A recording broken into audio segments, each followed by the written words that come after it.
weekdays at 7. I'll see you in the morning. If it's important to our nation, I wonder how you think about where America is at this moment. it's on Face the Nation. Can there be stability if Vladimir Putin remains in power? Face the Nation with Margaret Brennan on CBS.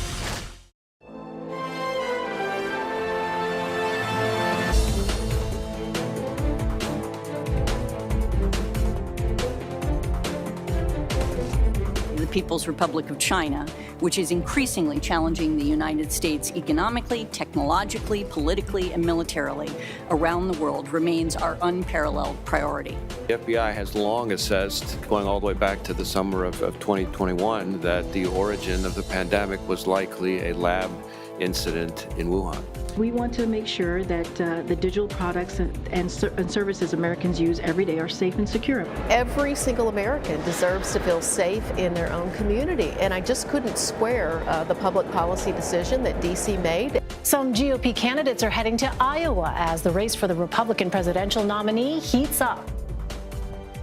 Welcome to Red and Blue. I'm Nicole Killian in Washington. Thanks for joining us. U.S. intelligence leaders have described the Chinese Communist Party as a major threat to national security. The director of national intelligence, Avril Haines, told lawmakers at a Senate hearing today that Chinese President Xi Jinping is consolidating power in his country and has surrounded himself with, quote, like-minded loyalists. Intelligence officials also said Beijing has continued to strengthen its relationship with Russia. Olivia Gazis and Rebecca Kaplan join us now. Olivia is a CBS News intelligence and national security reporter, and Rebecca is a Capitol Hill News producer, one of my colleagues. Thank you so much for joining us. To both of you, Olivia, I want to start with you. What else did U.S. intelligence leaders say today when it comes to competition with China? Sure. Well, Nicole, you know this hearing tries to cover almost literally a world of national security threats in just over 2 hours. But really, the unsurprising and overarching thread that emerged today was this threat emanating from the Chinese government. You heard the director of national intelligence describe the threat from the CCP as the leading and most consequential threat that U.S. national security faces today, and describing how President Xi Jinping and the circle of loyalists now believe that China's path to becoming this preeminent power in East Asia and a major power on the world stage is going to come at the expense of U.S. power and influence. And she also explained how China has determined that it's not in its interest to complicate the relationship with the United States, to keep that on a relatively stable footing. But you saw in questioning by senators how that's really going to be a complicated thing to do because, for example, in this discussion, an ample discussion of TikTok, the FBI director, Chris Wray, pointed out how the Chinese government could pretty easily control the data and the devices of millions of Americans, could potentially unfurl a narrative designed to divide the American public, and that detecting that on our part would really be difficult. And Rebecca, we know that China also came up in today's hearing on the origins of the COVID-19 pandemic. What did some of the witnesses say with respect to a potential lab leak, which, of course, is something that we've heard quite a bit about recently in the news? It is, Nicole, and all three of the witnesses that Republicans brought to today's hearing said that they did believe that this virus originated from a lab in China, and that, they said, is still not definitive, an open question, but that is what they believe, and they think it's an important question to get to the bottom to. And we know that's been a top priority of Republicans as they've taken the majority. That's why they formed their own subcommittee to investigate the origins of the COVID-19 pandemic. Those experts included former CDC Director Dr. Robert Redfield, who actually said that he believed he was sidelined in the administration, in the Trump administration, for saying that he believed the virus came from a lab and not from natural origins. That's the animal Wuhan market theory. And he believes his views were pushed aside. This has been a big point of contention between Republicans and Democrats, between even members of the scientific community. And Republicans have actually felt vindicated recently as we've heard more about the potential origins of the virus. The Energy Department saying a few days ago that they believed the virus did come from a lab, although they only had low confidence about that. And FBI Director Chris Wray also saying he believes the most likely origin of the virus was indeed from a Chinese lab. And getting back to this global threats hearing, Olivia, officials also spoke about strengthening the relationship between Beijing and Moscow. Let's take a listen. The next few years are critical as strategic competition with China and Russia intensifies, in particular over how the world will evolve and whether the rise of authoritarianism can be checked and reversed. So what did the Director of National Intelligence have to say about this and the state of the war in Ukraine? Yeah, Nicole, I think this was one of the most comprehensive updates that we've gotten from the intelligence community on the war in Ukraine. And the DNI raised a few points with regard to how that's going. First, she said that Putin seems to now have a better understanding of the limitations of his own military, which, given the loss of life and armor that we saw in the early stages, just wasn't clear. So he seems to have better information about that now, and he seems to have revised down his objectives to be somewhat more modest, such that he's maintaining his grip on the territories he's already conquered, rather than trying to acquire more. Second, she said that it's unlikely that Russia is going to make more territorial gains this year, but that doesn't seem to be bothering President Putin, that he believes that time is on his side. He believes that he can start and stop fighting and sort of wait out this Western-backed resistance that the Ukrainians have put up, and that even if he pauses and restarts the fighting, that he can really maintain those strategic interests in Ukraine over time. Third, as military options become less attractive to Putin, he may reach for some more asymmetric options. He may do more nuclear cyber rattling. He may reach for cyber tools. He may reach for space capabilities. He may lean on the friends that he still thinks he has left in this world, the Iranians, the North Koreans, and to an extent the Chinese, which the Director of National Intelligence said today had deepened this relationship with Moscow, but was nonetheless still uncomfortable about sending that lethal aid that we've been hearing about in recent weeks. And Rebecca, I want to turn to some other news that we know has generated a lot of response on Capitol Hill, and of course that being the release of these January 6 tapes, thousands of hours of footage that were provided to Tucker Carlson. I spoke recently with Congressman Benny Thompson, who served as the chairman of the House Select Committee investigating the January 6 attack. I want to play a little bit of that. Does this undermine your work? Well, it doesn't undermine our work. It stands for itself, obviously, based on the responses that we've gotten from the beginning to the completion of our work. The public understands, based on the order that we were given, to look at the facts and circumstances that brought January 6 about and make recommendations, and that's what we did. But Mr. Carlson also called your work a lie. You know, I look at the Dominion voting lawsuit that precipitated a lot of what occurred on January 6th, and Mr. Carlson was giving a narrative that he knew was untrue. So obviously we heard from Congressman Thompson there, but what are Republican lawmakers saying about a potential investigation now into the Select Committee's work? Well, last Congress, we had the committee investigating the January 6th attack. This Congress, controlled by Republicans in the House, we have the committee to investigate the committee investigating the January 6th attacks. So the House Administration Committee has Barry Loudermilk. He runs a subcommittee on oversight conducting an investigation into the January 6th committee. Here's what he had to tell reporters today on Capitol Hill about what they're looking at. We are. I mean, we have the documents. Part of it is why did they not address this? What other areas did they not address? And so we have to really pick up where they left off. And so we have the documents, we have videos, we have a lot of information. We're going through that right now. Congressman Loudermilk says that he is going to be looking at how people got into the Capitol in the first place. And one other thing he's interested in is whether these were people looking to overturn the government or a protest that got out of hand. And this has actually been a Republican response in part to these tapes that Tucker Carlson has been airing, saying this was just a protest that got out of hand. Democrats, of course, take a very different view. The committee has also set up a portal on their website for people to submit information. So we're going to see how this continues to play out over the next several months as January 6th remains a very contentious issue up here in the Capitol. It certainly does. And very quickly before we let you go, Rebecca, another very contentious issue is this issue of the debt limit. And we know this afternoon that House lawmakers are being briefed by the CBO director before President Biden releases his budget tomorrow. Where do things stand with debt limit negotiations?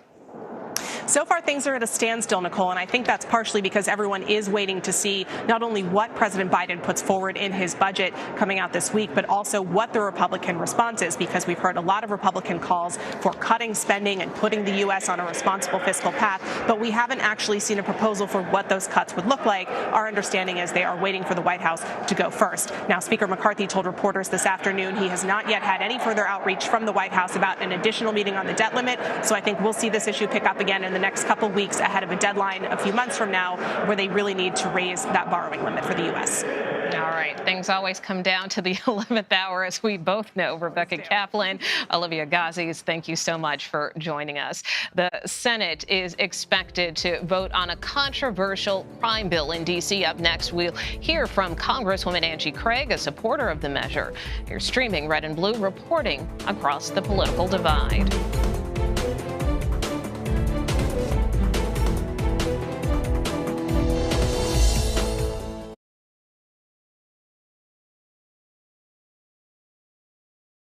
Hey there, welcome to The Uplift. I thought she was a groom, and I stepped back and I went, oh, you're the queen. She's going to be with me every instant that I'm alive. I just wanted to see if you'd go to Disneyland with me today. I look over at him and he's smiling. I'm going to remember that the rest of my life. They told us when he was going to be born, he was only going to live for 30 minutes. It's really a miracle that he's with us today. The Uplift. Stream now on the free CBS News app. When weather turns extreme, CBS News and the Weather Channel bring you virtual weather technology so advanced, so real, you'll have time to get prepared. Feel the forecast. Weather when it matters most on CBS Mornings. You ready? A generation of kids opens up on CBS Reports. I just want to be like a regular kid. Their world, their struggles, their voices. What if I was white? A lot of people like to call names and make you feel ashamed for being proud of who you are. Now streaming racism. I feel like it's just a war zone between all different races. Will this generation continue the problem? The kids pushed them away and didn't want them to be there because of their race. Or be the solution? We just need to keep raising our voices. We're all human and we don't deserve that type of treatment just because of how we look. Are the kids all right? Racism, now streaming on the free CBS News app.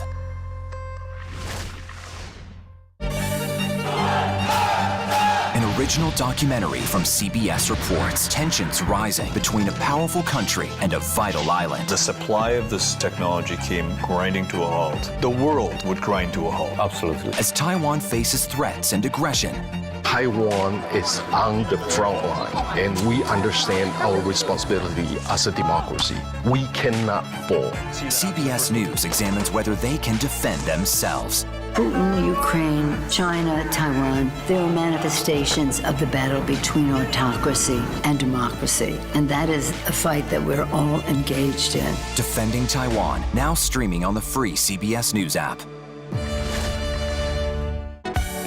Stories that inform. You can be really old at 60, and you can be really young at 85. Inspire. How do we unlock the power within ourselves to be who we want to be? And brighten your day. The best part of fame is making people feel good. Always send the people home happy. Make every day a little more like Sunday morning.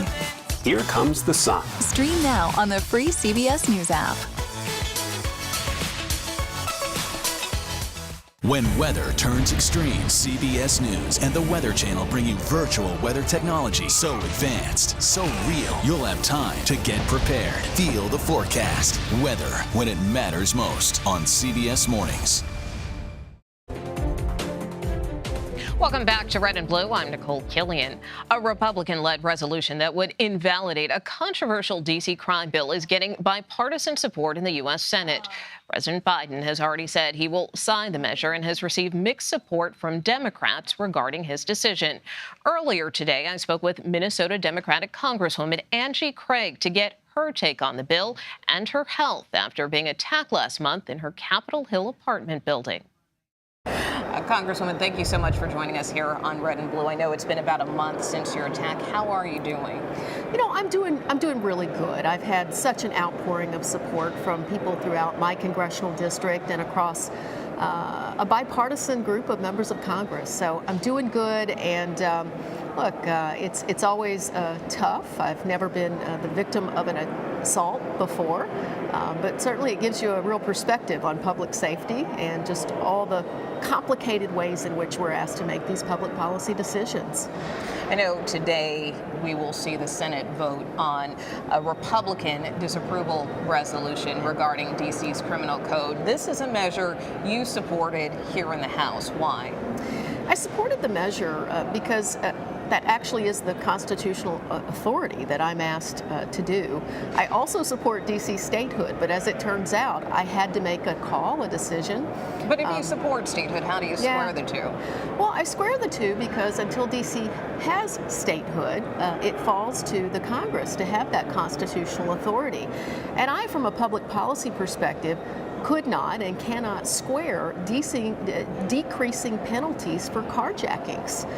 Even before my own assault, we'd spent time that week, earlier in the week, looking at this bill, and every single American deserves to feel safe in their own community. And I just couldn't square the public policy decision that D.C. made. And as it turns out, it is within the Constitution, and the bill was brought to me, and I had to vote my own views of my district as well. President Biden has said that he will not veto this measure. He told Senate Democrats that last week. It did catch some Democrats off guard. Did it surprise you? Well, I personally am glad that the president has made this decision. I think it's the right decision. I know it caught a number of my colleagues off guard who thought that he would be vetoing this measure. And, you know, I think the lesson here for a lot of folks is, I learned this in my first term, you should always vote your district. But do you think the White House handled this in the right way? Because a lot of Democrats are frustrated. Well, you know, I think the House and members will always complain when the Senate gets the information first. I certainly think that the White House could have communicated in a more holistic way, and but you know as well as I do that you know, that doesn't always happen, and we just continue to encourage the White House, cabinet secretaries to make sure that you don't forget about the House of Representatives. I know some people think politics were at play here, especially because we're heading into 2024, which could be a particularly difficult cycle for Democrats, especially in the Senate. You just emerged from a very tough re-election fight. So in supporting a measure like this, how does it help or hurt your messaging? Can Democrats shed this label that they're soft on crime? Well, look, it shouldn't be a political wedge issue in this country. It really shouldn't. Everyone deserves to feel safe in their own community. And I think the really interesting thing in the process that I'm taking away from my own assault here in D.C. is this intersection of mental illness, of addiction, of homelessness, and public safety. Neither party has all the right answers on this issue, and you know, if we keep making this out to be a political wedge issue, it has to be this or that. No, we have to be able to support law enforcement in their efforts to keep communities safe, and we have to be able to support just policing and good policing as well. All right, Congresswoman Angie Craig, thanks so much for joining us. Thank you. A Senate committee has approved legislation aimed at repealing authorizations of military force imposed in 1991 and 2002.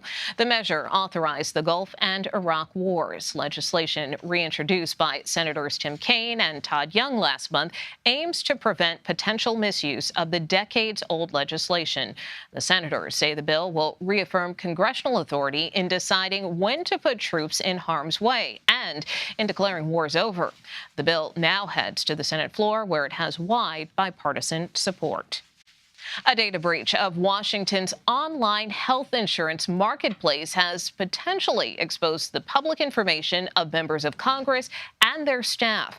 They were notified in an email by the Chief Administrative Officer of the House of Representatives. The email says the FBI has confirmed the information of hundreds of members of House and House staff were stolen. Members and staffers have been advised to freeze their credit for the time being. Nikki Haley has set her sights on the White House, and tonight, once again, she's in Iowa, and she's not the only one. A look at the high-profile Republicans also heading to the first-in-the-nation caucus stage. You're streaming Red and Blue.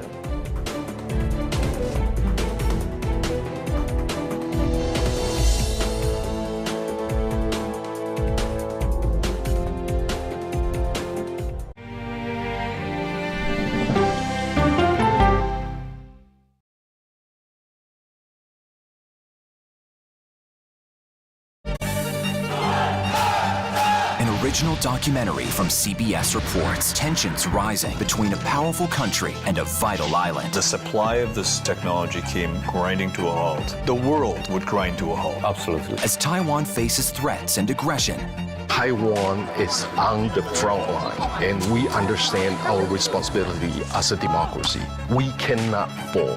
CBS News examines whether they can defend themselves. Putin, Ukraine, China, Taiwan, there are manifestations of the battle between autocracy and democracy. And that is a fight that we're all engaged in. Defending Taiwan, now streaming on the free CBS News app.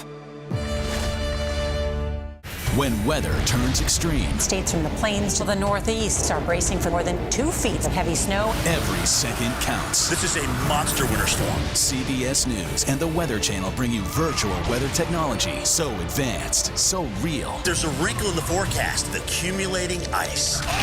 You'll have time to get prepared. Take precautions before you head out. Feel the forecast on the CBS Evening News with Nora O'Donnell.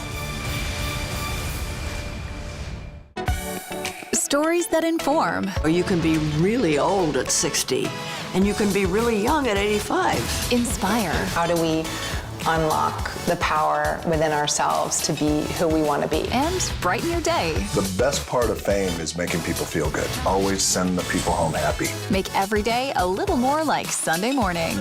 Here comes the sun. Stream now on the free CBS News app. An original documentary from CBS reports. The carnage in our nation's schools has become painfully repetitive. Not one more child! School shootings have parents fighting mad. I promised my daughter I was going to fight. It's going to keep on happening. And teachers taking lessons in how to fight back. This is an exercise. We approach it as it's you or them. It shouldn't have to be your teacher's job to protect your life. But will the battle over gun control People are afraid that they're going to lose their gun rights altogether. be the hardest lesson of all? The exercise, you're having to shoot at an adult. Are you prepared to have to kill one of your students? Guns in the Classroom, now streaming on the free CBS News app. Welcome back to Red and Blue. I'm Nicole Killian. Newly released court documents reveal Fox News chairman Rupert Murdoch had misgivings about 2020 election denial claims. As we've reported on this program, Dominion Voting Systems is suing the network for $1.6 billion for defamation during a deposition. In January, Murdoch replied no when asked if he believed the voting machine company plotted to steal the 2020 election. That's even as some of the most prominent names on his network continued to push that false claim. Meanwhile, the race for the 2024 Republican presidential nomination is very much underway in Iowa. Candidate Nikki Haley is back in the Hawkeye State for her campaign. She's hosting a town hall in Council Bluffs.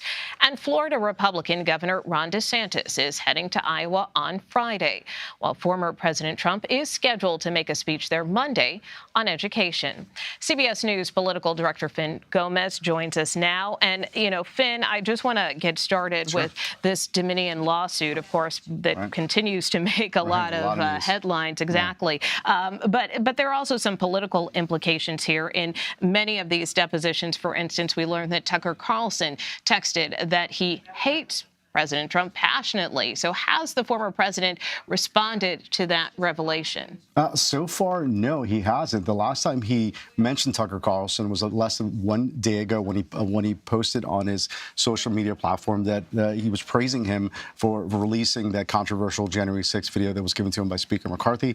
But since then, he hasn't. He's posted on several different topics. He's been sort of silent on this, and I think which is sort of interesting. It also harkens. It reminds me, Nicole, when I was at CPAC last week covering that annual gathering of conservatives. What this year was really sort of MAGA-con. It was very much it was very Trump heavily influenced gathering this time around. But when he spoke about, he was talking about Sean Hannity, someone who he is close to, one of the conservative commentators to come out at night. There was a sort of this polite applause, but then there's of this awkward pause by the former president, and then he brought up Tucker Carlson, right? And Tucker Carlson, immediately there was this very loud cheer from the crowd because that same base is very supportive of the former president, are dedicated Tucker Carlson viewers. So I think there's this odd, this odd sort of dynamic between those two. And actually, Nicole, late last year, I spoke to a former senior Trump advisor, not associated with the current Trump iteration of this Trump campaign, who said that he was advising Tucker Carlson that he should run because of his popularity amongst that same base group. So, it's still something that Trump needs, is that support from that same base. And so it was sort of this unique, line that he so far has not crossed. So we'll see what he says in the upcoming days. The story's only getting bigger, getting more attention, but we'll see how it impacts that. Yeah, and interesting that the former president used to do interviews all the time on Fox News, and now you don't hear him as much. Right. Well, let's turn to Nikki Haley. Of course, she is in Iowa tonight. So tell us the latest on her campaign and how she's being received in the Hawkeye State. Yeah, so this is her second trip, Nicole, to the Hawkeye State. She went there following her announcement a couple weeks ago, starting in South Carolina, and then went to Iowa, and then went to New Hampshire. I spoke to a senior advisor to the former governor and the former UN ambassador under Trump, who says that she's going to be meeting, barnstorming across the Hawkeye State. She's going to be meeting with key constituent groups, including from farmers to evangelicals to other really crucial voting groups, because Iowa, it's so important to for that specific campaigning in that specific state. You really need to lay the groundwork. It's of course it's still within the Republican calendar. It's still the first early voting state, right? The caucus there, and within that caucus, you really have to appeal to these big influential groups who can help you bring some of these caucus goers over to your side. So they have so far, she and her campaign have sort of held back in criticism towards some of the other declared candidates, including her former boss, of course, former President Trump. But there was this one description that I found interesting when the advisor told me that she was going to be there for several days. She was going to have multiple stops, and it wasn't going to be one of these one-day trips and out like DeSantis and Trump are doing. So I think that was interesting to point that out. She's still, far behind those two. Those two names are dominating so far the early polling of the potential Republican field. So it's interesting to see what she says, what she does. But again, she's someone who came up through the Tea Party, a sort of precursor to the MAGA iteration of the Republican Party, if you will. And so there is some of those people close to her campaign that believes that she can pick up steam. And as you mentioned, Ron DeSantis also headed there at the end of the week. Is this a sign that he's a step closer to getting into the 2024 race? I think so. I mean, yesterday he started his legislative session. So it's about 60 days, so ending in early May. And the thinking and people that we've spoken to within the Republican Party, that is the framework, the understanding that he will make his decision on 2024, and the expectation is that he will jump into the fray. And so this visit to the Hawkeye State in this 2024 chapter, if you will, of Ron DeSantis, I think indicates that. I think the fact that Trump is coming in 3 days later shows that so far right now it's a battle between those two. And can we expect the former president to hit more of these early primary states? He has, and I think, yes, it's picking up. I think we're really getting into that second phase, really, if you will, of this early process of the Republican primary race. I think you're expecting more folks to get in. Interestingly enough, just one more point about Nikki Haley, that is that I spoke to a formerly very high-ranking, he's a former high-ranking Republican official who I spoke to yesterday, who was saying that, the fact that Nikki Haley got in early, it was a little bit risky, but so far it's paid off because of all this attention that she's getting, something she has to do to compete with DeSantis and with Trump in these early states. And with the few seconds we have left, best prediction of when we think President Biden will get in? I've been speaking to some Democrats close to the White House and to his political operation, and there is something that will be happening maybe in several weeks from now, as early as April, perhaps. But there is some indicators internally and externally that they're moving in that direction, in that timeline. And, of course, as he told me on Capitol Hill last week, he'll announce it when he announces it. So yeah, he likes to take his time, but he's thorough. But we'll see. Well, Finn Gomez, thank you so much. And, of course, we'll stay tuned. And that does it for today. You can stream Red and Blue Monday to Thursday at 5 p.m. Eastern. You're streaming CBS News.